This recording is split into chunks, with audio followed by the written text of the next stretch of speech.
স্থানীয় সময় মঙ্গলবার MC-21 যাত্রীবাহী বিমানের দ্বিতীয় সংস্করণ সামনে আনে রাশিয়া। এদিন সফলভাবে পরীক্ষামূলক উড্ডয়ন করা হয় বিমানটি। রুশ শিল্প মন্ত্রণালয় জানায়, দেশীয় প্রযুক্তিতে বিমানটি তৈরি করেছে ইয়াকোভলেভ কোম্পানি। রাষ্ট্রীয় মালিকানাধীন প্রতিষ্ঠান রোস্টেকের তত্ত্বাবধানে ইউনাইটেড এয়ারক্রাফট কর্পোরেশনের আওতাধীন ইরকুতস্ক কারখানায় এটি তৈরি হয়। নতুন এই সংস্করণে ব্যবহৃত হয়েছে রুশ নির্মিত বোর্ড সিস্টেম ও PD-14 টার্বোফ্যান ইঞ্জিন।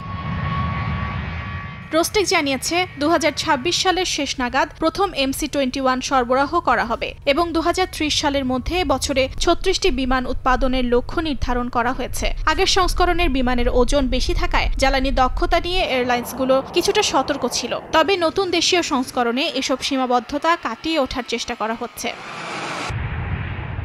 ইউক্রেন যুদ্ধের পর পশ্চিমা নিষেধাজ্ঞায় এয়ারবাস ও বোয়িং বিমানের রক্ষণাবেক্ষণ কঠিন হয়ে পড়ে রুশ বিমান কর্তৃপক্ষের জন্য, যে কারণে 175 আসন বিশিষ্ট এই MC-21 জেট এখন মস্কোর জন্য হয়ে উঠেছে স্বনির্ভর যাত্রী বিমান প্রকল্পের কেন্দ্রবিন্দু। তবে 2025 সালের আগস্ট পর্যন্ত রাশিয়া মাত্র একটি জেট সরবরাহ করতে পেরেছে বলে জানায় সংশ্লিষ্ট কর্তৃপক্ষ। অর্জিতা শহীন, সময় সংবাদ।